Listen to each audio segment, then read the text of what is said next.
നമസ്കാരം. പുരാതന ഇന്ത്യയുടെ ഭൂപടം അതെപ്പോഴും ഇങ്ങനെയായിരുന്നില്ല.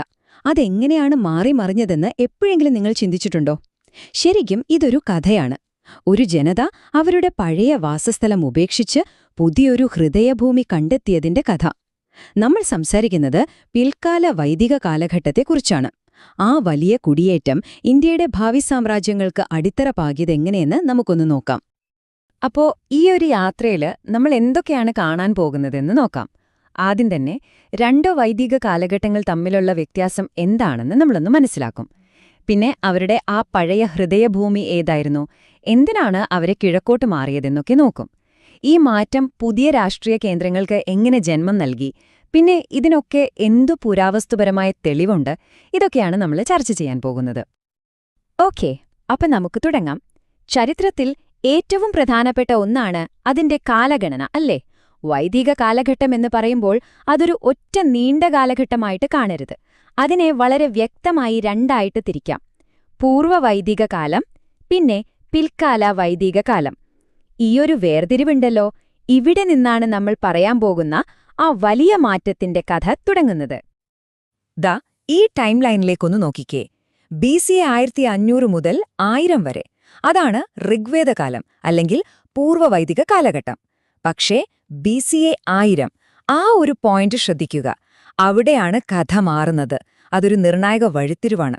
അന്നുമുതൽ ഏകദേശം BC 500 വരെ നീണ്ടുനിൽക്കുന്ന പിൽക്കാല വൈദിക കാലഘട്ടത്തിലാണ് നമ്മൾ ഈ ചർച്ച ചെയ്യുന്ന ഇന്ത്യയുടെ ചരിത്രത്തിലെ ആ വലിയ ഭൂമിശാസ്ത്രപരമായ മാറ്റം നടക്കുന്നത്. ശരി, അപ്പൊ ഈ വലിയ മാറ്റമൊക്കെ തുടങ്ങുന്നതിന് മുൻപ്, അതായത് ഈ പൂർവ്വവൈദിക കാലത്ത് ഈ ജനത എവിടെയായിരുന്നു ജീവിച്ചിരുന്നത്? എന്തായിരുന്നു അവരുടെ ലോകം? നമുക്ക് ആദ്യം അങ്ങോട്ടൊന്ന് പോയി നോക്കാം. ദാ നോക്കൂ, ഇതാണ് അവരുടെ ആദ്യത്തെ ലോകം, സപ്തസിന്ധു. പേരുപോലെ തന്നെ 7 നദികളാൽ അനുഗ്രഹിക്കപ്പെട്ട ഒരു നാട്. സിന്ധു നദിയും അതിന്റെ പോഷക നദികളുമെല്ലാം ഒഴുകുന്ന ആ ഫലഭൂയിഷ്ഠമായ പ്രദേശം. അതായത് ഇന്നത്തെ പഞ്ചാബും അതിനോട് ചേർന്നുള്ള ഭാഗങ്ങളുമൊക്കെ. ഇതാണ് ഋഗ്വേദ സംസ്കാരത്തിന്റെ യഥാർത്ഥ ഹൃദയഭൂമി. ഈ നദികളുടെ പേരുകളൊന്ന് ശ്രദ്ധിച്ചു നോക്കൂ. സിന്ധു, വിദസ്ത, അസ്കിനി, ഇവയെല്ലാം സിന്ധു നദീതട വ്യവസ്ഥയുടെ ഭാഗമാണ്, അല്ലേ? പക്ഷേ ചരിത്രകാരന്മാർക്ക് ഏറ്റവും കൗതുകമുണ്ടാക്കിയൊരു കാര്യം എന്താണെന്ന് വെച്ചാൽ, ഋഗ്വേദത്തിൽ ഗംഗ, യമുന എന്നീ നദികളെക്കുറിച്ച് കാര്യമായൊരു പരാമർശവും ഇല്ല. 1-2 തവണ പറയുന്നുണ്ടെന്നല്ലാതെ പ്രാധാന്യമൊന്നുമില്ല. ഇതിനർത്ഥം വളരെ വ്യക്തമാണ്: അവരുടെ ലോകം അന്ന് ഗംഗാതീരം വരെ എത്തിയിട്ടേയില്ലായിരുന്നു.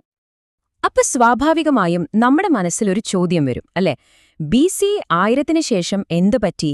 എന്തിനാണ് അവര് തങ്ങളുടെ പൂർവികരുടെ നാട് വിട്ട് കിഴക്കോട്ട് അങ്ങനെയൊരു വലിയ യാത്ര തുടങ്ങിയത്? ആ ചോദ്യത്തിലുള്ള ഉത്തരമാണ് ശരിക്കും പറഞ്ഞാല് പിൽക്കാല വൈദിക കാലഘട്ടത്തിന്റെ കഥ. ഈ മാറ്റത്തെ നമുക്കിങ്ങനെ ചുരുക്കി പറയാം. ഇന്ത്യൻ ചരിത്രത്തിന്റെ ആ ഒരു സെന്റർ ഓഫ് ഗ്രാവിറ്റി ഇല്ലേ, അത് പടിഞ്ഞാറ് സപ്തസിന്ധുവിൽ നിന്ന് കിഴക്ക് ഗംഗ, യമുന സമതലങ്ങളിലേക്ക് ഷിഫ്റ്റ് ചെയ്യുകയായിരുന്നു. ഇതൊരു ചെറിയ മാറ്റമായിരുന്നില്ല. ഇന്ത്യൻ ഉപഭൂഖണ്ഡത്തിന്റെ ചരിത്രത്തെ തന്നെ മാറ്റിമറിച്ചൊരു വലിയ പലായനമായിരുന്നു അത്. അപ്പോ എന്തുകൊണ്ടാണ് അവർ മാറിയത്? പ്രധാന കാരണം അവരുടെ ജീവിത രീതിയിൽ വന്ന മാറ്റമാണ്. അതുവരെ ഏതാണ്ട് നാടോടികളെപ്പോലെ കന്നുകാലികളെ മേച്ചു നടന്ന ഒരു ജീവിതത്തിൽ നിന്ന് അവർ പതിയെ സ്ഥിരമായി ഒരിടത്ത് താമസിച്ച് കൃഷി ചെയ്യുന്ന ഒരു രീതിയിലേക്ക് മാറി. കൃഷി ചെയ്യുമ്പോൾ എന്തു വേണം? നല്ല ഫലഭൂയിഷ്ഠമായ ഭൂമി വേണം. അപ്പോ അവരുടെ മുന്നിലുണ്ടായിരുന്ന ആ പുതിയ അവസരം ഇടതൂർന്ന വനങ്ങളാൽ നിറഞ്ഞ ഗംഗാ സമതലങ്ങളായിരുന്നു. ഇത് വെറുതെ നമ്മൾ ഉണ്ടാക്കിയെടുക്കുന്നൊരു തിയറിയല്ല. ഈ കിഴക്കോട്ടുള്ള മുന്നേറ്റത്തിന് അവരുടെ തന്നെ പുരാതന ഗ്രന്ഥങ്ങളിൽ തെളിവുണ്ട്. ഉദാഹരണത്തിന് ശതപഥ ബ്രാഹ്മണം എന്നൊരു ഗ്രന്ഥമുണ്ട്. അതിൽ വിദേഹമാധവൻ എന്നൊരു രാജാവിന്റെ കഥ പറയുന്നുണ്ട്. അദ്ദേഹം അഗ്നിയെയും കൊണ്ട് സരസ്വതീ നദിയുടെ തീരത്തുനിന്ന് കിഴക്കോട്ട് വനങ്ങൾ കത്തിച്ച് വഴി തെളിച്ച് അങ്ങ് ഗണ്ഡക് നദി വരെ എത്തിയതിന്റെ ഒരു വിവരണം തന്നെയുണ്ട്. ഈ ഭൂപടം ആ യാത്രയെ വളരെ വ്യക്തമായി നമുക്ക് കാണിച്ചു തരുന്നുണ്ട്. കണ്ടില്ലേ, പഞ്ചാബ് മേഖലയിലെ ആ പഴയ കേന്ദ്രങ്ങളിൽ നിന്ന് ഗംഗാ യമുന സമതലങ്ങളുടെ ഹൃദയഭാഗത്തേക്ക്, അതായത് കുരു പാഞ്ചാല എന്ന പുതിയ അധികാര കേന്ദ്രത്തിലേക്ക്. ആ ഒരു മാറ്റം ശ്രദ്ധിക്കുക. ഒരു തരത്തിൽ പറഞ്ഞാൽ ഇതായിരുന്നു പിൽക്കാല വൈദിക ലോകത്തിന്റെ പുതിയ തലസ്ഥാനം. അപ്പോ ഈ കുടിയേറ്റം ഭൂമിശാസ്ത്രത്തെ മാത്രമല്ല മാറ്റിയത്, അവരുടെ രാഷ്ട്രീയത്തെക്കുറിച്ചുള്ള ചിന്തയെ തന്നെ മാറ്റിമറിച്ചു. എങ്ങനെയാണെന്നല്ലേ? അതുവരെ ഒരു ജനതയെ തിരിച്ചറിഞ്ഞിരുന്നത് അവരുടെ ഗോത്രത്തിന്റെ, അതായത് ജനയുടെ പേരിലായിരുന്നു. എന്നാൽ അവർ ഒരു നിശ്ചിത ഭൂപ്രദേശത്ത് സ്ഥിരമായി താമസിക്കാൻ തുടങ്ങിയപ്പോൾ ജനപദമെന്ന പുതിയ ആശയം വന്നു. അതായത് ജനതയുടെ കാൽപ്പാടുകൾ പതിഞ്ഞ ഭൂമി. ഇതാണ് ഇന്ത്യയിലെ ആദ്യത്തെ രാജ്യങ്ങളുടെ തുടക്കം എന്ന് നമുക്ക് പറയാം. അങ്ങനെ രൂപപ്പെട്ട ജനപദങ്ങളിൽ ഏറ്റവും പ്രധാനപ്പെട്ട രണ്ടെണ്ണമായിരുന്നു ഗംഗാസമതലത്തിന്റെ ഹൃദയഭാഗത്ത് വന്ന കുരു, പാഞ്ചാല എന്നിവ. പിന്നീട് ഈ കുടിയേറ്റം കിഴക്കോട്ട് പിന്നെയും മുന്നോട്ടു പോയപ്പോൾ കോസല, വിദേഹ അങ്ങനെയുള്ള പുതിയ ശക്തമായ രാജ്യങ്ങളും രൂപപ്പെട്ടുവന്നു. കുരു, പാഞ്ചാല, കോസല, കാശി ഈ പേരുകളൊക്കെ ഒന്ന് ശ്രദ്ധിക്കൂ. പിൽക്കാല വൈദിക ഗ്രന്ഥങ്ങളിൽ നമ്മൾ വീണ്ടും വീണ്ടും കേൾക്കുന്ന പേരുകളാണിത്. ഈ രാജ്യങ്ങളാണ് ഇന്ത്യൻ ഉപഭൂഖണ്ഡത്തിന്റെ രാഷ്ട്രീയ ഭൂപടത്തില് അടുത്ത നൂറ്റാണ്ടുകളിൽ ആധിപത്യം സ്ഥാപിക്കാൻ പോകുന്നത്. ശരി, അപ്പോ പുരാതന ഗ്രന്ഥങ്ങളൊക്കെ ഈ കഥ പറയുന്നുണ്ട്. പക്ഷേ ആർക്കിയോളജി എന്തു പറയുന്നു? പുരാവസ്തു ഗവേഷകർക്ക് മണ്ണിൽ നിന്ന് ഇതിനൊരു തെളിവ് കണ്ടെത്താൻ പറ്റിയിട്ടുണ്ടോ? എന്താണ് ഈ കുടിയേറ്റം അവശേഷിപ്പിച്ചുപോയ ഭൗതികമായ കാൽപ്പാടുകൾ? നമുക്കതൊന്ന് നോക്കാം. പുരാവസ്തു ഗവേഷകർക്ക് കിട്ടിയ ഏറ്റവും പ്രധാനപ്പെട്ട തെളിവ് ഒരു പ്രത്യേകതരം മൺപാത്രമാണ്. ഇതിനെയാണ് പെയിന്റഡ് ഗ്രേ വെയർ അല്ലെങ്കിൽ ചുരുക്കി PGW എന്ന് പറയുന്നത്. ചാരനിറത്തിലുള്ള പാത്രത്തിൽ കറുത്ത ഡിസൈനുകളുള്ള ഈ മൺപാത്രങ്ങൾ അത് പിൽക്കാല വൈദിക കാലഘട്ടത്തെ അടയാളപ്പെടുത്തുന്ന ഒരു സിഗ്നേച്ചർ ഐറ്റം പോലെയാണ്. ഇതാണ് ആ മൺപാത്രം. കണ്ടില്ലേ, നല്ല ഭംഗിയുള്ള ജാമിതീയ രൂപങ്ങളൊക്കെയുള്ള വളരെ ഉയർന്ന നിലവാരത്തിലുള്ള പാത്രങ്ങളാണിവ. ഇത് ആ കാലഘട്ടത്തിലെ ഒരു പ്രത്യേക നിർമ്മിതിയായിരുന്നു. അതുകൊണ്ട് തന്നെ ആർക്കിയോളജിസ്റ്റുകൾക്ക് എവിടെയെല്ലാം ഈ PGW മൺപാത്രങ്ങൾ കിട്ടുന്നുവോ അവിടെയെല്ലാം പിൽക്കാല വൈദിക ജനത ജീവിച്ചിരുന്നു എന്ന് ഏകദേശം ഉറപ്പിക്കാൻ പറ്റും. ഈ മൺപാത്രങ്ങൾക്ക് അത്രയധികം പ്രാധാന്യമുണ്ട്. അതുകൊണ്ട് പലപ്പോഴും ചരിത്രകാരന്മാർ പിൽക്കാല വൈദിക സംസ്കാരത്തെ PGW സംസ്കാരം എന്ന് തന്നെ വിളിക്കാറുണ്ട്. ആലോചിച്ചു നോക്കൂ, ഒരു തരം മൺപാത്രത്തിന്റെ പേരിൽ ഒരു സംസ്കാരം മുഴുവൻ അറിയപ്പെടുന്നു. ഇനി ഇവിടെയാണ് ഈ കഥയിലെ ഏറ്റവും ആവേശകരമായ ഭാഗം വരുന്നത്. നമ്മൾ ഈ PGW മൺപാത്രങ്ങൾ കണ്ടെത്തിയ സ്ഥലങ്ങളെല്ലാം ഒരു ഭൂപടത്തിലിങ്ങനെ അടയാളപ്പെടുത്തുമ്പോൾ എന്ത് സംഭവിക്കുമെന്ന് നോക്കൂ. ആ സ്ഥലങ്ങൾ വൈദിക ഗ്രന്ഥങ്ങളിൽ പറയുന്ന കുരു, പാഞ്ചാല പോലുള്ള പുതിയ രാജ്യങ്ങളുടെ അതേ സ്ഥാനത്താണ് വരുന്നത്.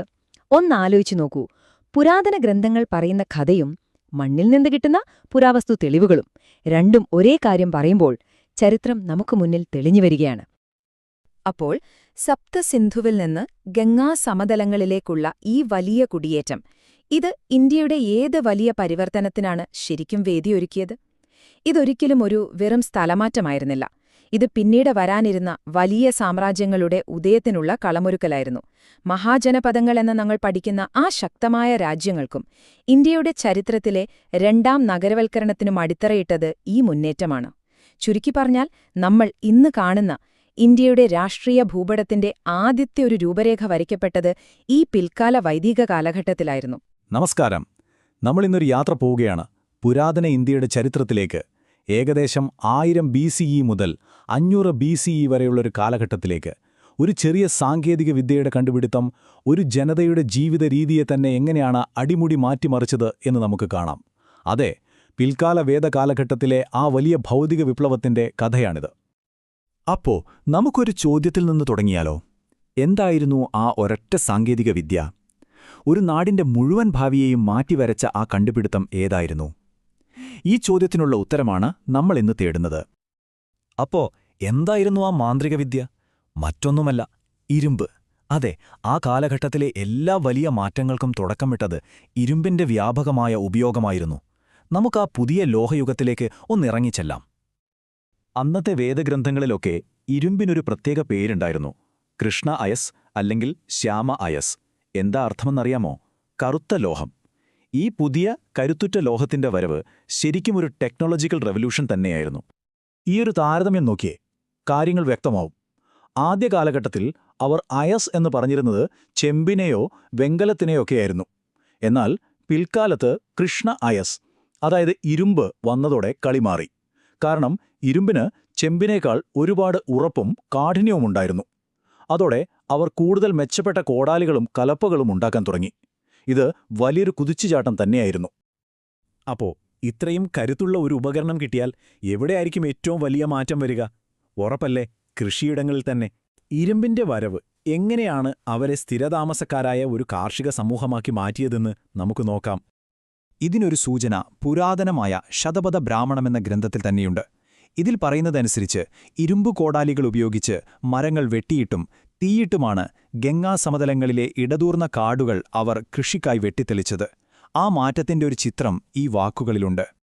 ഇതോടുകൂടി അവരുടെ ജീവിതം തന്നെ അടിമുടി മാറിപ്പോയി. കന്നുകാലികളെ മേച്ചു നടന്ന ആളുകൾ കൃഷി പ്രധാന തൊഴിലായി സ്വീകരിച്ചു. അരിയും ഗോതമ്പും അവരുടെ പ്രധാന ഭക്ഷണമായി മാറി. ഇരുമ്പ് കലപ്പകൾ ഉപയോഗിച്ച് ആഴത്തിൽ ഉഴുതുമറിക്കാൻ തുടങ്ങിയതോടെ വിളവ് കൂടി. ഭൂമി ഗോത്രത്തിന്റെ പൊതുസ്വത്തായിരുന്നെങ്കിലും ഓരോ കുടുംബത്തിനും കൃഷി ചെയ്യാനായി നൽകി. അതിന്റെ നടത്തിപ്പ് ആ വീട്ടിലെ ഗൃഹനാഥനായിരുന്നു. ഇങ്ങനെ സ്ഥിരമായ ഒരിടത്ത് താമസിക്കാൻ തുടങ്ങിയപ്പോൾ ആ സ്ഥലങ്ങൾക്കൊരു പേര് വന്നു: ജനപദം. അക്ഷരാർത്ഥത്തിൽ പറഞ്ഞാൽ ജനങ്ങളുടെ വാസസ്ഥലം. താൽക്കാലികമായി കൂടാരം കെട്ടി താമസിക്കുന്നതിൽ നിന്ന് സ്ഥിരമായ ഗ്രാമങ്ങളിലേക്കുള്ള ഒരു വലിയ മാറ്റത്തെയാണ് ഈ വാക്ക് സൂചിപ്പിക്കുന്നത്. ഏകദേശം 800 BC മുതലാണ് ഈ പദം പുസ്തകങ്ങളിൽ കാണാൻ തുടങ്ങിയത്. ഈ മാറ്റങ്ങൾ എവിടെയാണ് നടന്നതെന്നറിയാമോ? ഈ ഭൂപടത്തിലേക്കൊന്ന് നോക്കൂ. കുരുപാഞ്ചാല പ്രദേശം, അതായത് ഇന്നത്തെ പടിഞ്ഞാറൻ ഉത്തർപ്രദേശ്, ഡൽഹി, ഹരിയാന ഭാഗങ്ങളിലാണ് ഈ മാറ്റങ്ങൾ കൂടുതലായും കണ്ടുവന്നത്. ഹസ്തിനാപുരം, അട്രഞ്ചഖേര പോലുള്ള സ്ഥലങ്ങളിൽ നടത്തിയ ഖനനങ്ങളിൽ നിന്ന് ഈ കാലഘട്ടത്തിലെ ഗ്രാമങ്ങളുടെ ഒരുപാട് തെളിവുകൾ നമുക്ക് കിട്ടിയിട്ടുണ്ട്. അവരുടെ ഗ്രാമങ്ങളിലെ വീടുകളൊക്കെ എങ്ങനെയായിരുമെന്നറിയാമോ? നമുക്ക് മനസ്സിലൊന്ന് സങ്കല്പിച്ചു നോക്കാം. വളരെ ലളിതമായ വീടുകളായിരുന്നു. മരത്തൂണുകൾ നാട്ടി അതിൽ പുല്ലും ചില്ലകളുമൊക്കെ വെച്ചുകെട്ടി മണ്ണ് തേച്ചുപിടിപ്പിച്ച ഭിത്തികൾ.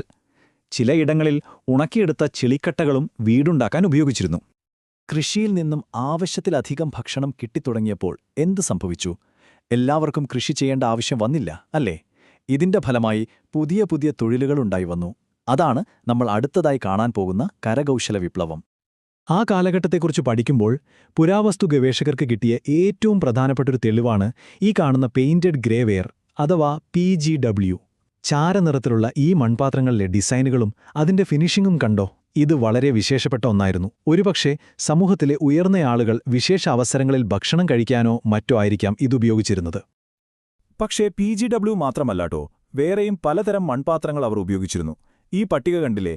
കറുപ്പും ചുവപ്പും നിറത്തിലുള്ള പാത്രങ്ങൾ, നല്ല മിനുസമുള്ള കറുത്ത പാത്രങ്ങൾ, പിന്നെ എവിടെയും കാണുന്ന സാധാരണ ചുവന്ന മൺപാത്രങ്ങൾ.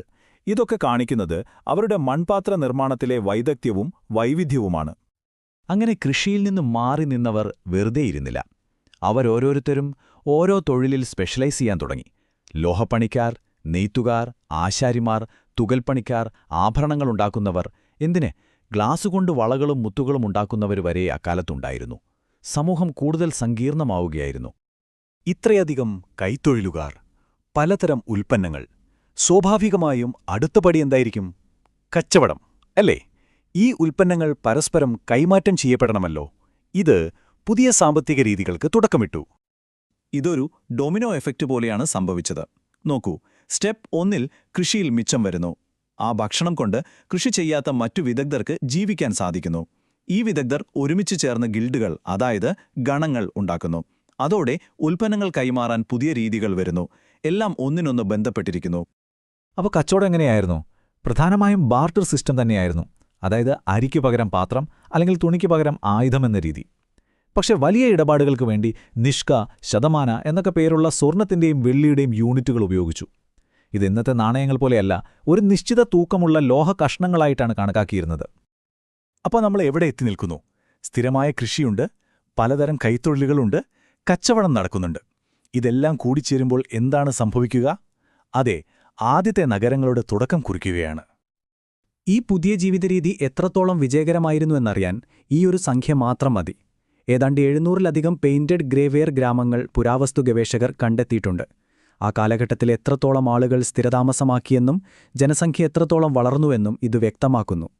പക്ഷേ ഏറ്റവും നിർണായകമായൊരു തെളിവ് വരുന്നത് പുരാതന ഗ്രന്ഥങ്ങളിൽ നിന്നാണ്. ആ കാലഘട്ടത്തിന്റെ അവസാന സമയത്തുള്ള തൈത്തിരീയ ആരണ്യകം എന്ന ഗ്രന്ഥത്തിൽ ആദ്യമായി നഗർ എന്ന വാക്ക് ഉപയോഗിച്ചിരിക്കുന്നു. ഇത് വെറുമൊരു വലിയ ഗ്രാമമല്ല, ഒരു നഗരം അഥവാ ടൗൺ എന്ന ആശയത്തിന്റെ തന്നെ തുടക്കമായിരുന്നു അത്. അപ്പോൾ ഒന്ന് ആലോചിച്ചു നോക്കൂ, ഒരു ചെറിയ ഇരുമ്പ് ഉപകരണം, അവിടെ നിന്ന് തുടങ്ങിയ ഒരു യാത്ര ആദ്യത്തെ നഗരങ്ങളുടെ പടിവാതിൽക്കൽ വരെ എത്തി നിൽക്കുന്നു. ഒരൊറ്റ സാങ്കേതിക വിദ്യയ്ക്ക് ഒരു സംസ്കാരത്തെ മുഴുവൻ എങ്ങനെ മാറ്റിമറിക്കാൻ കഴിയും എന്നതിൻ്റെ ഏറ്റവും മികച്ച ഉദാഹരണമല്ലേ ഇത്? അന്നത്തെ പോലെ തന്നെ ഇന്നും ടെക്നോളജി തന്നെയാണ് നമ്മുടെ സമൂഹത്തെ രൂപപ്പെടുത്തുന്നത്. ഈ ചരിത്രം നമ്മളെ ഓർമ്മിപ്പിക്കുന്നതും അതുതന്നെയാണ്. മനസ്സിലാക്കണമെങ്കിൽ നമുക്ക് 2 കാലഘട്ടങ്ങളെ ഒന്ന് താരതമ്യം ചെയ്യണം. പൂർവ്വവേദകാലവും പിൽക്കാലവേദകാലവും. അതായത് ഒരു ബിഫോർ ആൻഡ് ആഫ്റ്റർ ചിത്രം പോലെ. ആ മാറ്റത്തിന് മുൻപ് കാര്യങ്ങൾ എങ്ങനെയായിരുന്നു എന്ന് കാണുമ്പോൾ തന്നെ നമുക്ക് മനസ്സിലാവും വരാൻ പോകുന്ന വിപ്ലവം എത്ര വലുതായിരുന്നുവെന്ന്. നമുക്ക് ഈ ടേബിളിലേക്കൊന്ന് നോക്കാം. ആദ്യം പൂർവ്വവേദകാലം, അതായത് ഏതാണ്ട് 1500 BCE. അന്ന് ജീവിതം എങ്ങനെയായിരുന്നു? സെമി നൊമാഡിക്, അതായത് ഒരിടത്തും സ്ഥിരമായി താമസിക്കാതെ ഇടയജീവിതം. എവിടെയായിരുന്നു? പഞ്ചാബ് ഭാഗങ്ങളിലൊക്കെ. അവരുടെ ഏറ്റവും വലിയ സമ്പത്ത് എന്ന് പറയുന്നത് കന്നുകാലികളായിരുന്നു. അതുകൊണ്ടുതന്നെ പണക്കാരനെ ഗോമദ് എന്നാ വിളിച്ചിരുന്നത്, അതായത് കന്നുകാലികളുള്ളവൻ. അവരുപയോഗിച്ചിരുന്ന ലോഹം അയസ്, ചെമ്പോ വെങ്കലമോ ആകാം. പക്ഷെ ഒരു 500 വർഷം കഴിഞ്ഞ് 1000 BCE എത്തിയപ്പോഴേക്കും സീനാകെ മാറി. ആളുകൾ ഗംഗാസമതലങ്ങളിലേക്ക് താമസം മാറ്റി. കൃഷി അവരുടെ പ്രധാന വരുമാനമാർഗമായി. സമ്പത്തിന്റെ അളവുകോൽ കന്നുകാലികളിൽ നിന്ന് ഭൂമിയായി മാറി. പിന്നെ ഏറ്റവും പ്രധാനപ്പെട്ട മാറ്റം, അവരൊരു പുതിയ ലോഹം ഉപയോഗിക്കാൻ തുടങ്ങി, കൃഷ്ണ അയസ്, അതായത് കറുത്ത ലോഹം, ഇരുമ്പു തന്നെ. അപ്പോ നിങ്ങൾക്ക് കാര്യം പിടികിട്ടിയില്ലേ? ഈ എല്ലാ മാറ്റങ്ങൾക്കും പിന്നിലെ ആ ഒരൊറ്റ കാരണം ഇരുമ്പിന്റെ വരവായിരുന്നു. ഒരു പുതിയ ടെക്നോളജി. അതാണ് ഈ വലിയ മാറ്റങ്ങൾക്കെല്ലാം തുടക്കമിട്ടത്. ഇതിനെയാണ് നമ്മൾ ഇരുമ്പ് വിപ്ലവം എന്ന് പറയുന്നത്. അന്നത്തെ വേദഗ്രന്ഥങ്ങളിലൊക്കെ ഇരുമ്പിനെ വിളിച്ചിരുന്നത് കൃഷ്ണ അയസ് അല്ലെങ്കിൽ ശ്യാമ അയസ് എന്നൊക്കെയാണ്. അതിന്റെ അർത്ഥം കറുത്ത ലോഹം എന്ന് തന്നെ. കാരണം അതിനു മുൻപ് അവർക്കറിയാമായിരുന്ന ലോഹം അയസായിരുന്നു, അതായത് ചെമ്പോ വെങ്കലമോ. അപ്പോ ഈ പുതിയ കറുത്ത ലോഹം അവയിൽ നിന്ന് വ്യത്യസ്തവും വളരെ ശക്തവുമായിരുന്നു എന്നവർക്ക് മനസ്സിലായി. സത്യം പറഞ്ഞാൽ ഈ കണ്ടുപിടുത്തം ഒരു പുതിയ യുഗം തന്നെ തുറന്നു. അപ്പോ ഈ ഇരുമ്പ് കൊണ്ട് അവരുണ്ടാക്കിയ 3 സൂപ്പർ ടൂളുകളുണ്ട്, ഗെയിം ചേഞ്ചറുകൾ. ഒന്ന്, ഇരുമ്പ് കോടാലി. ഗംഗാസമതലത്തിലെ ഇടതൂർന്ന കാടുകൾ വെട്ടിത്തെളിക്കാൻ ഇത് അത്യാവശ്യമായിരുന്നു. കാരണം ചെമ്പ് കൊണ്ടുള്ള കോടാലി വെച്ച് അതൊന്നും നടക്കില്ല. 2, ഇരുമ്പ് കൊഴു. അതായത് കലപ്പയുടെ അറ്റത്ത് വയ്ക്കുന്ന ആ ഭാഗമില്ലേ, അത്. കല്ല് പോലെ ഉറച്ച മണ്ണ് ഉഴുതുമറിക്കാൻ ഇതു വേണമായിരുന്നു. അതോടെ കൃഷി 10 മടങ്ങ് എളുപ്പമായി. മൂന്നാമത്തേത് ഇരുമ്പുകൊണ്ടുള്ള ആയുധങ്ങൾ. കുന്തത്തിന്റെ മുന, അമ്പിന്റെ തലപ്പ്, ഇതൊക്കെ സുരക്ഷയ്ക്കും പുതിയ സ്ഥലങ്ങൾ കണ്ടെത്താനും അവരെ ഒരുപാട് സഹായിച്ചു.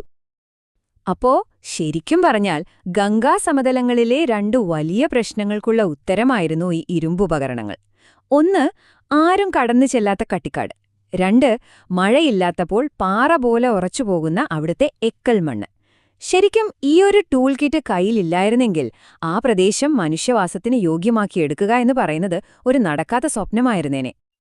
അപ്പോ ഈ പുതിയ ടെക്നോളജി എങ്ങനെയാണ് ഒരു ലാൻഡ്സ്കേപ്പിനെ മൊത്തത്തിൽ മാറ്റിമറിച്ചതെന്ന് നമുക്ക് നോക്കാം. ഇതൊരു ചെറിയ മാറ്റമായിരുന്നില്ല.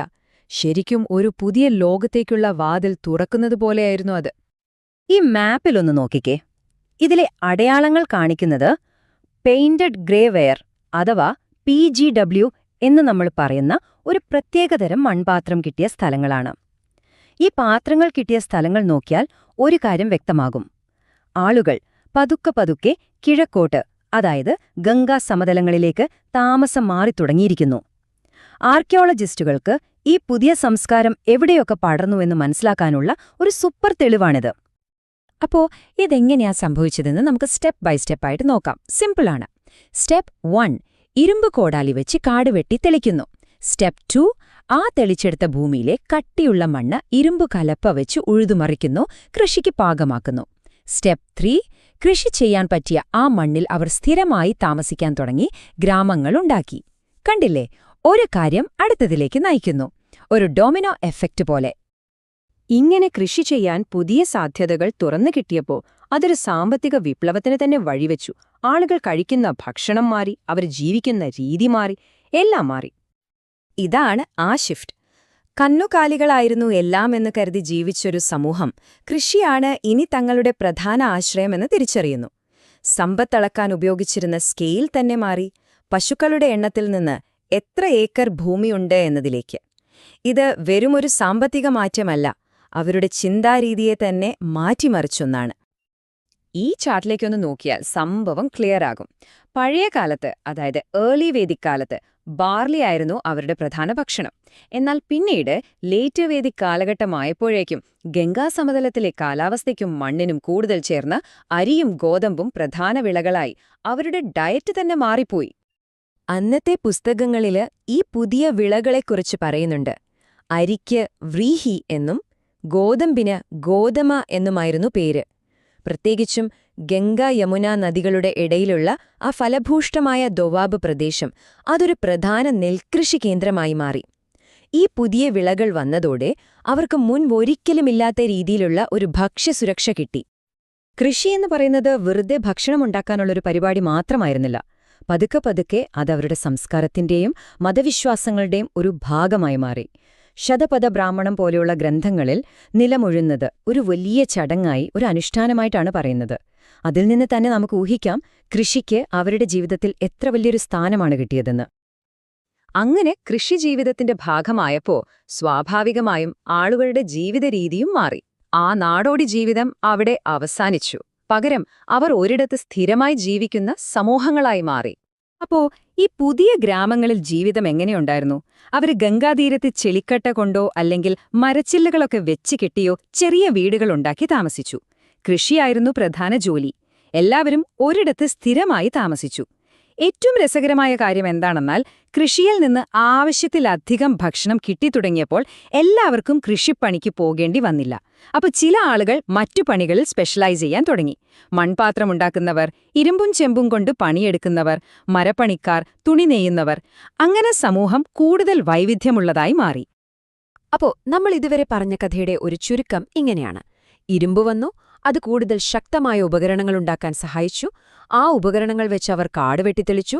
ആ ഭൂമിയിൽ കൃഷി ചെയ്തപ്പോൾ ആവശ്യത്തിലധികം വിളവ് കിട്ടി, അതായത് കാർഷിക മിച്ചം. ഈ മിച്ചമുള്ളതുകൊണ്ട് അവർക്ക് ഒരിടത്ത് സ്ഥിരമായി താമസിക്കാൻ പറ്റി. കണ്ടില്ലേ, ഒരു ചെയിൻ റിയാക്ഷൻ പോലെ. ഈ മാറ്റം എത്രത്തോളം വലുതായിരുന്നോ എന്നറിയണ്ടേ? ആർക്കിയോളജിസ്റ്റുകൾ ഇതുവരെ ഏകദേശം 700-ലധികം പെയിന്റഡ് ഗ്രേവെയർ സൈറ്റ്സുകൾ കണ്ടുപിടിച്ചിട്ടുണ്ട്. 700-ൽ കൂടുതൽ. അതിനർത്ഥം ഇതൊന്നോ രണ്ടോ ഗ്രാമങ്ങളിൽ നടന്ന ഒരു ചെറിയ കാര്യമല്ല, മറിച്ച് വടക്കേ ഇന്ത്യ മുഴുവൻ പടർന്നു പിടിച്ച ഒരു പുതിയ ജീവിതരീതിയുടെ തുടക്കമായിരുന്നു അത്. ഇനി ഇതിന്റെയെല്ലാം ഫലമായി എന്ത് സംഭവിച്ചു എന്നതിലാണ് ഏറ്റവും വലിയ പോയിന്റ്. കൃഷിയിൽ നിന്ന് കിട്ടിയ ഈ അധിക ഭക്ഷണം കൃഷി ചെയ്യാത്ത മറ്റാളുകളെ തീറ്റിപ്പോറ്റാൻ സഹായിച്ചു. അതായത് ഭരണാധികാരികൾ, പുരോഹിതന്മാർ, സൈനികർ, ഇങ്ങനെയുള്ളവരെ. ഈ ഒരു സാഹചര്യമാണ് പിന്നീട് ജനപദങ്ങൾ എന്ന് നമ്മൾ വിളിക്കുന്ന ആദ്യത്തെ ചെറിയ രാജ്യങ്ങളുണ്ടാകാൻ കാരണമായത്. അപ്പോ പിന്നീട് വന്ന ആ വലിയ രാഷ്ട്രീയ മാറ്റങ്ങൾക്കൊക്കെ അടിത്തറയിട്ടത് ഈ ഇരുമ്പ് വിപ്ലവമാണെന്ന് പറയാം. അപ്പോ ഒന്നാലോചിച്ചു നോക്കൂ, ഒരൊറ്റ മെറ്റലിന് ഒരു പുരാതന ലോകത്തെ മൊത്തത്തിൽ ഇങ്ങനെ മാറ്റിമറിക്കാൻ കഴിഞ്ഞെങ്കിൽ ഇന്ന് നമ്മുടെ ലോകത്തെ എന്തൊക്കെയാണ് ഇതുപോലെ മാറ്റിമറിക്കുന്നത്? ഒരുപക്ഷേ അത് സിലിക്കൺ ചിപ്പുകളാവാം, അല്ലെങ്കിൽ ഇന്റർനെറ്റ് ആവാം. ഈ ഒരു ചോദ്യം നിങ്ങൾക്കു മുന്നിൽ വെച്ചുകൊണ്ട് ഇന്നത്തെ ഈ വിവരണം നമുക്കിവിടെ നിർത്താം. നമസ്കാരം. ഇന്ന് നമ്മൾ പോകുന്നത് പുരാതന ഇന്ത്യയുടെ ചരിത്രത്തിലെ ഒരു വലിയ ടേണിംഗ് പോയിന്റിലേക്കാണ്. വെറും ഗോത്രങ്ങളായി ജീവിച്ചിരുന്ന ആളുകൾ എങ്ങനെയാണ് ആദ്യത്തെ രാജ്യങ്ങളുണ്ടാക്കിയത്? അതായത് പിന്നീട് വന്ന മൗര്യന്മാരെപ്പോലുള്ള വലിയ സാമ്രാജ്യങ്ങൾക്ക് അടിത്തറ പാകിയ ആ ആദ്യത്തെ ഭരണകൂടങ്ങൾ എങ്ങനെ രൂപപ്പെട്ടു? ഏകദേശം 1000 മുതൽ 500 BCE വരെയുള്ള ആ കഥയാണ് നമ്മളിന്ന് നോക്കാൻ പോകുന്നത്. ഈ മാറ്റങ്ങളാണ് ഇന്ത്യയുടെ രാഷ്ട്രീയ ഭൂപടം തന്നെ മാറ്റിവരച്ചത്. അപ്പോൾ ഈ കഥ നമ്മൾ എങ്ങനെയാണ് മുന്നോട്ട് കൊണ്ടുപോകുന്നത് നോക്കാം. ആദ്യം സമൂഹത്തിലുണ്ടായ അടിസ്ഥാനപരമായ മാറ്റങ്ങളെക്കുറിച്ച് സംസാരിക്കും. അതിൽ നിന്ന് അധികാരം എങ്ങനെ ഗോത്രങ്ങളിൽ നിന്ന് ഒരു നിർദ്ദിഷ്ട പ്രദേശത്തേക്ക് മാറിയെന്ന് നമ്മൾ കാണും. പിന്നെ രാജാവിൻ്റെ ശക്തി കൂടിയതും ഒരു രാജ്യത്തിന് പണം കണ്ടെത്താൻ തുടങ്ങിയതും അതോടൊപ്പം പഴയ ജനകീയ സഭകൾക്ക് അധികാരം നഷ്ടപ്പെട്ടതും നമ്മൾ പരിശോധിക്കും. അവസാനം ഇതെല്ലാം ചേർന്ന് എങ്ങനെയാണൊരു വലിയ സാമ്രാജ്യത്തിന് ബേസ് ഇട്ടതെന്ന് നോക്കി നമുക്ക് അവസാനിപ്പിക്കാം. ഏതൊരു വലിയ രാഷ്ട്രീയ മാറ്റത്തിന് പിന്നിലും ഒരു സാമൂഹിക മാറ്റത്തിൻ്റെ കഥയുണ്ടാകും, അല്ലേ? ഇവിടെയും അതുതന്നെയാണ് സംഭവിച്ചത്.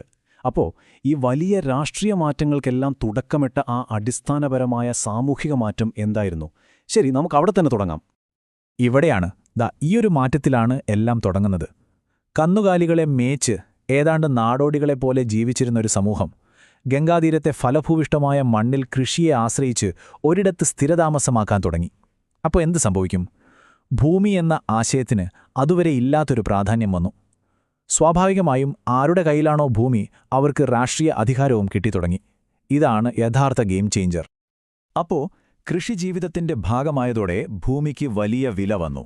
ഈ മാറ്റം ആളുകളുടെ രാഷ്ട്രീയ ഐഡന്റിറ്റിയെ തന്നെ എങ്ങനെയാണ് മാറ്റിമറിച്ചത് എന്ന് നോക്കാം. ഒരു രാജ്യമെന്നത് ഇനി ഒരു കൂട്ടം ആളുകൾ മാത്രമല്ല, മറിച്ച് അവർ താമസിക്കുന്ന ഒരു നിശ്ചിത പ്രദേശം കൂടിയായി മാറുകയായിരുന്നു. ഇത് ശരിക്കും രസകരമാണ്. ഈ സ്ലൈഡിലെ വാക്കുകളിലെ മാറ്റമൊന്ന് ശ്രദ്ധിച്ചു നോക്കിക്കേ. ഇത് വെറുമൊരു ഭാഷാപരമായ മാറ്റമല്ല.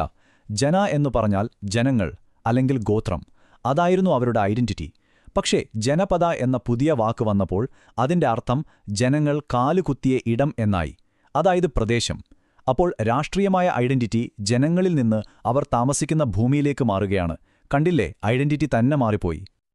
ഈയൊരു പശ്ചാത്തലത്തിലാണ് രാഷ്ട്രം എന്ന വാക്ക് ആദ്യമായി ഉപയോഗിക്കപ്പെടുന്നത്.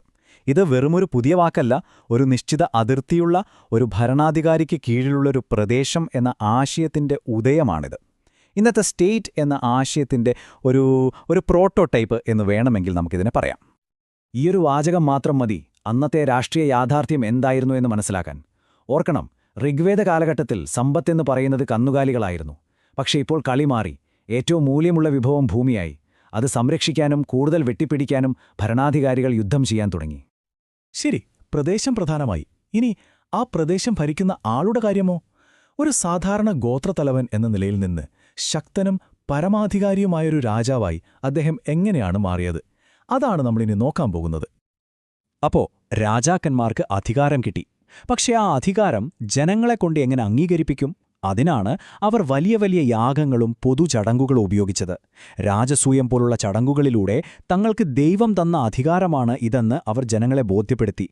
വാജപേയം പോലുള്ള രഥയോട്ട മത്സരങ്ങളിലൂടെ തങ്ങളുടെ ശാരീരിക ശക്തി തെളിയിച്ചു. പിന്നെ അശ്വമേധം, ഒരു കുതിരയെ അഴിച്ചുവിടും, അത് പോകുന്ന സ്ഥലമെല്ലാം രാജാവിൻ്റേതാണ്. ആരെങ്കിലും തടഞ്ഞാൽ യുദ്ധം. ചുരുക്കി പറഞ്ഞാൽ ഇതൊക്കെ പവറിന്റെ ഒരു വലിയ ഷോ ഓഫ് ആയിരുന്നു. രാജ്യങ്ങൾ വലുതായപ്പോൾ രാജാക്കന്മാരുടെ പേരുകളും വലുതായി. വെറും രാജ എന്ന പേരിന് പകരം കിഴക്ക് സമ്രാട്ട്, പടിഞ്ഞാറ് സ്വരാട്ട് എന്നിങ്ങനെയുള്ള വലിയ സ്ഥാനപ്പേരുകൾ അവർ സ്വീകരിക്കാൻ തുടങ്ങി.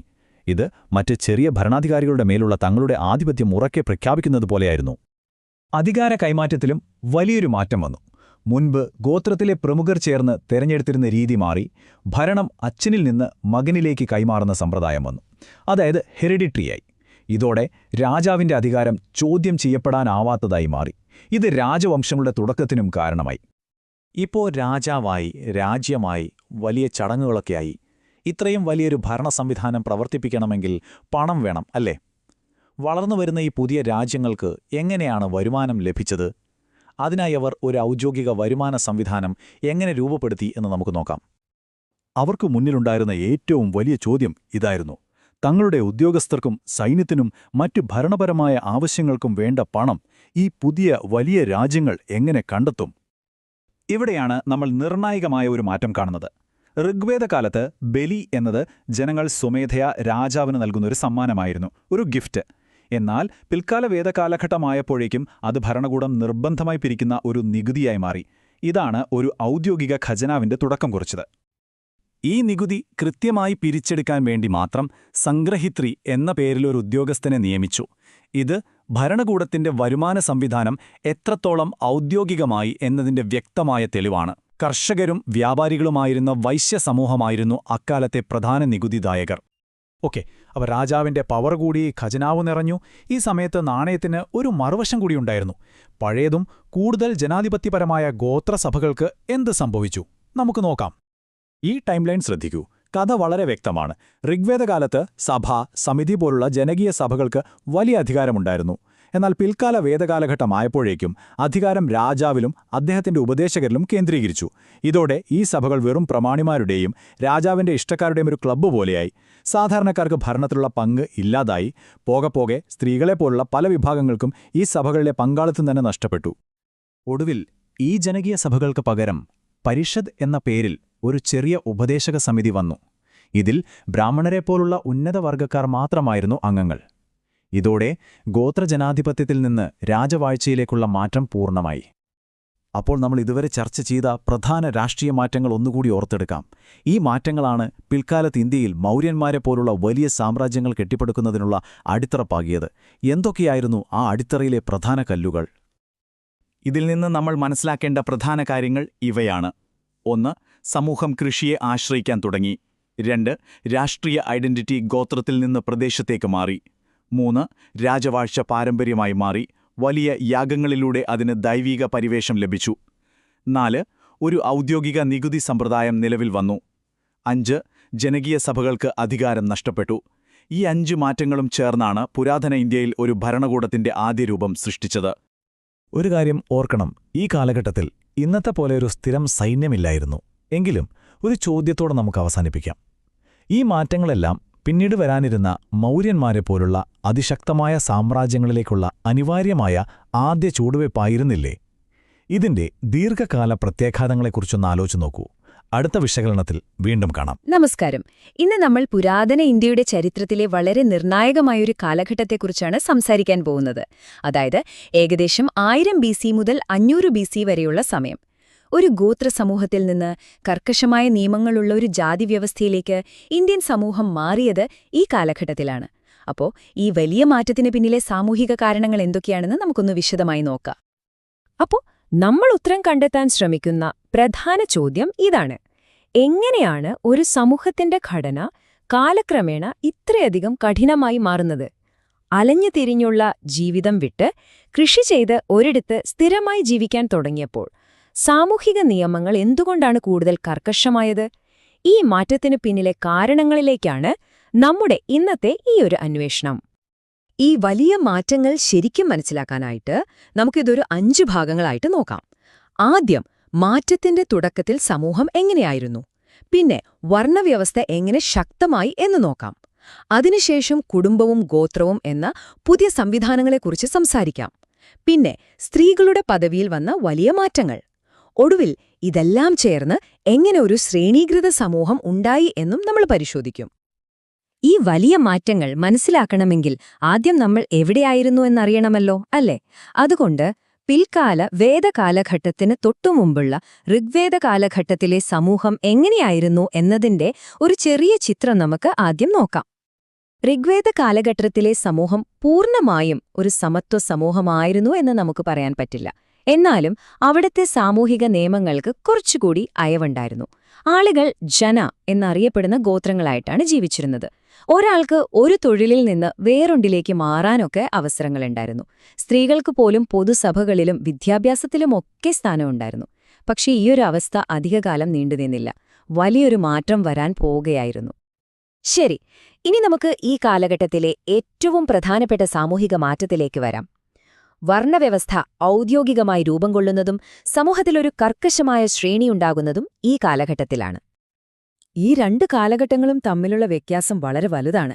ഋഗ്വേദത്തിൽ വർണ്ണത്തെക്കുറിച്ചുള്ള ഒരു ചെറിയ സൂചന അതിന്റെ അവസാന ഭാഗമായ പുരുഷസൂക്തത്തിൽ മാത്രമാണ് കാണുന്നത്. അതും അത്ര കർക്കശമായിരുന്നില്ല. എന്നാൽ പിൽക്കാല വേദകാലമായപ്പോഴേക്കും സമൂഹം 4ആയി വിഭജിക്കപ്പെട്ടു. അതൊരു ശക്തമായ നിയമമായി മാറി. അതോടെ ഒരാൾ ജനിക്കുന്ന വർണ്ണത്തിൽ തന്നെ ജീവിച്ച് മരിക്കേണ്ട ഒരവസ്ഥ വന്നു. സാമൂഹികമായി ഉയരാനുള്ള വഴികളെല്ലാം അടഞ്ഞു. ഇതായിരുന്നു ആ പുതിയ സാമൂഹിക ക്രമം. ഒരു പിരമിഡ് പോലെ. ഏറ്റവും മുകളിൽ ബ്രാഹ്മണർ, തൊട്ടുതാഴെ ക്ഷത്രിയർ, പിന്നെ വൈശ്യർ, ഏറ്റവും താഴെയായി ശൂദ്രർ. ഈയൊരു വിഭജനം അന്നത്തെ സമൂഹത്തിന്റെ അടിസ്ഥാന ഘടനയായി മാറി. ഈ ഓരോ വർണ്ണത്തിനും കൃത്യമായ റോളുകൾ കൊടുത്തിരുന്നു. ബ്രാഹ്മണർക്ക് പഠിപ്പിക്കാനും യാഗങ്ങൾ നടത്താനുമുള്ള ചുമതല. ക്ഷത്രിയർക്ക് രാജഭരണവും യുദ്ധവും. സമൂഹത്തിന്റെ സാമ്പത്തിക ഭാരം മുഴുവൻ വൈശ്യരുടെ ചുമലിലായിരുന്നു. അതായത് കൃഷി, കച്ചവടം, നികുതി കൊടുക്കൽ ഒക്കെ അവരുടെ ജോലിയായിരുന്നു. ഈ പറഞ്ഞ 3 കൂട്ടരെയും സേവിക്കുക എന്നതായിരുന്നു ശൂദ്രരുടെ കടമയായി കണക്കാക്കപ്പെട്ടിരുന്നത്. ഈ കാലഘട്ടത്തിലെ വളരെ പ്രധാനപ്പെട്ട ഒരു ആശയമാണ് ദ്വിജൻ എന്നത്. അതിന്റെ അർത്ഥം 2 തവണ ജനിച്ചവൻ എന്നാണ്. ആദ്യത്തേത് അമ്മയുടെ ഗർഭപാത്രത്തിൽ നിന്നുള്ള ജനനം. രണ്ടാമത്തേത് ഉപനയനം എന്ന ചടങ്ങിലൂടെ അറിവിലേക്കുള്ള ജനനം. പക്ഷേ ഈയൊരു പ്രത്യേക അവകാശം ആദ്യത്തെ 3 വർണ്ണങ്ങൾക്ക് മാത്രമായിരുന്നു. ഇതിന്റെ ഏറ്റവും വലിയ പ്രത്യാഘാതം എന്തായിരുന്നുവെന്ന് വെച്ചാൽ ശൂദ്രർക്ക് വിദ്യാഭ്യാസവും വേദപഠനവും പൂർണ്ണമായി നിഷേധിക്കപ്പെട്ടു. ഇതൊരു വലിയ സാമൂഹിക വേർതിരിവായി മാറി. സമൂഹത്തിലെ മാറ്റങ്ങൾ ഈ വർണ്ണവ്യവസ്ഥയിൽ മാത്രം ഒതുങ്ങിയില്ല കേട്ടോ. സമൂഹത്തിന്റെ ഏറ്റവും അടിസ്ഥാന ഘടകമായ കുടുംബത്തിലും പുതിയ നിയമങ്ങളും ചിട്ടകളും വന്നു. അതെന്തൊക്കെയാണെന്ന് നമുക്ക് നോക്കാം. ഋഗ്വേദ കാലഘട്ടത്തെ അപേക്ഷിച്ച് ഈ സമയത്ത് കുടുംബങ്ങൾ വലുതായി. പല തലമുറകൾ ഒരുമിച്ച് താമസിക്കുന്ന ഒരു കൂട്ടുകുടുംബ രീതി വന്നു. ഇതോടെ കുടുംബത്തിലെ ഏറ്റവും മുതിർന്ന പുരുഷന്, അതായത് പിതാവിന്, വലിയ അധികാരങ്ങൾ കിട്ടി. കുടുംബത്തിലെ എല്ലാ തീരുമാനങ്ങളും എടുക്കുന്നത് അദ്ദേഹമായി. ഈ പിതൃമേധാവിത്വം സമൂഹത്തിൽ പതിയെ പതിയെ ആഴത്തിൽ വേരൂന്നാൻ തുടങ്ങി. ഗോത്രമെന്ന സമ്പ്രദായം ഈ കാലഘട്ടത്തിലാണ് രൂപപ്പെടുന്നത്. വളരെ രസകരമാണ് ഇതിന്റെ തുടക്കം. ഗോത്രം എന്ന വാക്കിന്റെ ആദ്യത്തെ അർത്ഥം പശുത്തൊഴുത്ത് എന്നായിരുന്നു. ഒരു കുടുംബത്തിന്റെ പശുക്കളെ ഒരുമിച്ചു കെട്ടിയിടുന്ന സ്ഥലം. പിന്നീട് അതൊരു പൊതു പൂർവികനിൽ നിന്നുള്ള പരമ്പരയെ സൂചിപ്പിക്കുന്ന വാക്കായി മാറി. പ്രധാന നിയമം ഇതായിരുന്നു: ഒരേ ഗോത്രത്തിൽപ്പെട്ടവർ സഹോദരങ്ങളെപ്പോലെയാണ്, അതുകൊണ്ട് അവർക്ക് തമ്മിൽ വിവാഹം കഴിക്കാൻ പാടില്ല. വിവാഹബന്ധങ്ങളെ നിയന്ത്രിക്കുന്ന ഒരു പുതിയ സാമൂഹിക നിയമമായി ഇത് മാറി. പിൽക്കാല വേദകാലഘട്ടത്തിൽ സംഭവിച്ച ഒരുപക്ഷേ ഏറ്റവും ദുഃഖകരമായ മാറ്റങ്ങളിലൊന്ന് സമൂഹത്തിൽ സ്ത്രീകളുടെ സ്ഥാനത്തിനുണ്ടായ വലിയ ഇടിവാണ്. ആ മാറ്റം എത്രത്തോളം വലുതായിരുന്നുവെന്ന് നമുക്കൊന്ന് നോക്കാം. ഈ താരതമ്യം ശരിക്കും ഞെട്ടിക്കുന്നതാണല്ലേ? ഋഗ്വേദ കാലഘട്ടത്തില് സ്ത്രീകൾക്ക് വിദ്യാഭ്യാസത്തിനും പൊതുകാര്യങ്ങളിൽ ഇടപെടാനുമൊക്കെ സ്വാതന്ത്ര്യമുണ്ടായിരുന്നു. എന്നാൽ പിൽക്കാല വേദകാലമായപ്പോഴേക്കും അവരുടെ പൊതുരംഗത്തെ സാന്നിധ്യം ഇല്ലാതായി. അവരെ വീടിന്റെ 4 ചുവരുകൾക്കുള്ളിൽ ഒതുക്കി പുരുഷന്മാർക്ക് കീഴിൽ ജീവിക്കേണ്ടവരാണെന്നൊരു കാഴ്ചപ്പാട് വന്നു. ശൈശവ വിവാഹങ്ങൾ വ്യാപകമായതും ഈ കാലഘട്ടത്തിലാണ്. സ്ത്രീകളോടുള്ള സമൂഹത്തിന്റെ കാഴ്ചപ്പാട് എത്രമാത്രം മാറിയിരുന്നു എന്നതിന് ഇതിലും വലിയൊരു തെളിവ് വേണ്ട. അന്നത്തെ ഒരു പ്രധാനപ്പെട്ട ഗ്രന്ഥത്തിൽ ചൂതാട്ടത്തിനും മദ്യത്തിനുമൊപ്പം സ്ത്രീകളെയും ഒരു തിന്മയായിട്ടാണ് കണക്കാക്കുന്നത്. സമൂഹത്തിൽ അവരുടെ സ്ഥാനം എത്രത്തോളം താഴ്ന്നുപോയി എന്നതിന്റെ വളരെ ശക്തമായൊരു സൂചനയാണിത്. മുൻപ് പറഞ്ഞ അതേ ആശയത്തെ ഈ വാചകം ഒന്നുകൂടി ഉറപ്പിക്കുന്നു. അക്കാലത്തെ പ്രധാനപ്പെട്ട ഒരു വൈദിക ഗ്രന്ഥമാണ് ഐത്രേയ ബ്രാഹ്മണം. അതിൽ പെൺകുട്ടികളെ ദുരിതത്തിന്റെ കാരണമായിട്ടാണ് ചിത്രീകരിക്കുന്നത്. ഇത് സമൂഹത്തിൽ ആൺകുട്ടികൾക്ക് ലഭിച്ചിരുന്ന പ്രാധാന്യവും പെൺകുട്ടികളോട് കാണിച്ചിരുന്ന അവഗണനയും വളരെ വ്യക്തമാക്കുന്നുണ്ട്. ശരി, അപ്പോൾ നമ്മൾ ഇതുവരെ സംസാരിച്ച കാര്യങ്ങളെല്ലാം ഒന്ന് ഒരുമിച്ച് ചേർത്ത് വെച്ചാല് പിൽക്കാല വേദകാലഘട്ടത്തിലെ സമൂഹത്തിന്റെ ഒരു പുതിയ ചിത്രം നമുക്ക് കിട്ടും. ഈ ഒരു ശ്രേണീകൃത സമൂഹത്തിന്റെ പ്രധാനപ്പെട്ട തൂണുകൾ എന്തൊക്കെയായിരുന്നുവെന്ന് നമുക്കൊന്നുകൂടി ഒന്ന് നോക്കാം. അപ്പോ ഇതാണ് ആ മാറ്റങ്ങളുടെ ഒരു രത്നചുരുക്കം. നോക്കൂ, ഇതെല്ലാം എങ്ങനെയാണ് പരസ്പരം ബന്ധപ്പെട്ട് കിടക്കുന്നത് എന്ന്. വർണ്ണവ്യവസ്ഥ കർക്കശമായി, അതോടെ കുടുംബത്തിൽ പിതാവിന്റെ അധികാരം കൂടി, വിവാഹത്തിന് ഗോത്രം പോലുള്ള പുതിയ നിയമങ്ങൾ വന്നു, സ്ത്രീകളുടെ പദവി ഇടിഞ്ഞു. ഇതെല്ലാം ചേർന്നാണ് ശ്രേണീകൃതമായ ഒരു പുതിയ സമൂഹത്തിന് രൂപം കൊടുത്തത്. ഈ മാറ്റങ്ങൾ ഇന്ത്യൻ സമൂഹത്തെ പിന്നീട് ആഴത്തിൽ സ്വാധീനിച്ചു. അപ്പോൾ നമ്മൾ ഈ ചർച്ച അവസാനിപ്പിക്കുന്നത് വളരെ പ്രധാനപ്പെട്ട ഒരു ചോദ്യം ചോദിച്ചുകൊണ്ടാണ്. ഈ കാലഘട്ടത്തിൽ രൂപം കൊണ്ട ഈ സാമൂഹിക ഘടനകൾ, അതായത് വർണ്ണവ്യവസ്ഥ, പിതൃമേധാവിത്വം പോലുള്ളവ, തുടർന്നുണ്ട ആയിരക്കണക്കിന് വർഷങ്ങളിൽ ഇന്ത്യൻ ചരിത്രത്തെയും സംസ്കാരത്തെയും എങ്ങനെയാണ് സ്വാധീനിച്ചത്? അതിന്റെ പ്രതിഫലനങ്ങൾ ഒരുപക്ഷെ ഇന്നും നമ്മുടെ സമൂഹത്തിൽ കാണാൻ കഴിയുന്നില്ലേ? ചിന്തിക്കാൻ ഒരുപാട് കാര്യങ്ങൾ ബാക്കിവെച്ച് ഈ വിശകലനം ഇവിടെ നിർത്തുന്നു. നന്ദി. നമസ്കാരം. ഇന്ന് നമ്മൾ സംസാരിക്കാൻ പോകുന്നത് ഇന്ത്യയുടെ ചരിത്രത്തിലെ വളരെ നിർണായകമായ ഒരു കാലഘട്ടത്തെക്കുറിച്ചാണ്. അതായത് ഏകദേശം BC 1000 മുതൽ 600 വരെയുള്ള പിൽക്കാല വൈദിക കാലഘട്ടം. ഈ ഒരു സമയത്താണ് നേരത്തെ മതപരമായ ചിന്തകളിലൊക്കെ വലിയൊരു വഴിത്തിരിവ് സംഭവിക്കുന്നത്. വെറും പുറമേയുള്ള ആചാരങ്ങളിൽ മാത്രം ഒതുങ്ങി നിന്നിരുന്ന ഒരു സമൂഹം എങ്ങനെയാണ് ആന്തരികമായ ജ്ഞാനത്തിലേക്ക്, ഒരു പുതിയ യാഥാർത്ഥ്യത്തിലേക്ക് യാത്ര ചെയ്തത് എന്ന് നമുക്ക് നോക്കാം. അപ്പോൾ നമുക്ക് ഈ ഒരു ചോദ്യത്തിൽ നിന്ന് തുടങ്ങാം. ആചാരങ്ങൾ മാത്രം മതിയാവുന്നില്ല എന്നൊരു തോന്നൽ വരുമ്പോൾ എന്ത് സംഭവിക്കും? ഈയൊരു ചോദ്യമാണ് ശരിക്കും പറഞ്ഞാൽ ആ കാലഘട്ടത്തിലെ ചിന്തകളെ മുഴുവൻ അലട്ടിയത്. വെറും അനുഷ്ഠാനങ്ങൾക്കപ്പുറം പ്രപഞ്ചത്തെക്കുറിച്ച്, ജീവിതത്തെക്കുറിച്ച് ആഴത്തിൽ ചിന്തിക്കാൻ പ്രേരിപ്പിച്ചത് ഈ ചോദ്യമാണ്. നമ്മുടെ ഈ കഥയുടെ ആദ്യ ഭാഗത്തേക്ക് കടക്കാം. അതായത് വലിയ യാഗങ്ങളും ബലികളുമൊക്കെ മതജീവിതത്തിന്റെ കേന്ദ്രമായിരുന്ന ഒരു ലോകം. നമുക്കിതിനെ ആചാരങ്ങളുടെ യുഗം എന്ന് വിളിക്കാം. അപ്പോൾ ഈ കാലഘട്ടമായപ്പോഴേക്കും ദൈവങ്ങളുടെ കാര്യത്തിൽ തന്നെ കാര്യമായ മാറ്റങ്ങൾ വന്നു. ഋഗ്വേദകാലത്ത് ഏറ്റവും പ്രധാനികളായിരുന്ന ഇന്ദ്രനും അഗ്നിയുമൊക്കെ പതിയെ പിന്നോട്ടു പോയി. പകരം പ്രപഞ്ചത്തിന്റെ സ്രഷ്ടാവായ പ്രജാപതിക്ക് 1ാം സ്ഥാനം കിട്ടി. കൂടെ വിഷ്ണുവും രുദ്രനും പ്രധാനപ്പെട്ട ദൈവങ്ങളായി മാറി. ഇത് വെറുമൊരു മാറ്റമല്ല, അന്നത്തെ സമൂഹത്തിന്റെ ലോകവീക്ഷണം തന്നെ മാറുകയായിരുന്നു എന്നതിന്റെ വലിയൊരു സൂചനയാണ്.